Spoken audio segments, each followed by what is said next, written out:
State bank of India ఇటీవల ATM transaction ఛార్జీలను పెంచింది. ఇంటర్చేంజ్ ఫీజు పెరిగిన నేపథ్యంలో ఈ పెంపు అనివార్యమైందని బ్యాంక్ ప్రకటించింది.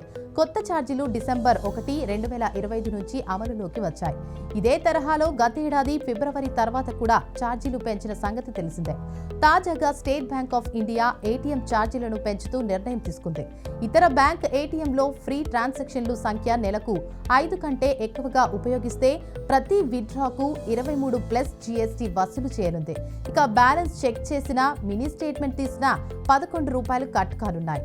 సాలరీ ఖాతాదారులకు నెలకు ₹10 లావాదేవీల వరకు ఉచితం. పెరిగిన ఛార్జీలు 2025 డిసెంబర్ నుంచే అమలులోకి వచ్చినట్లు పేర్కొంది.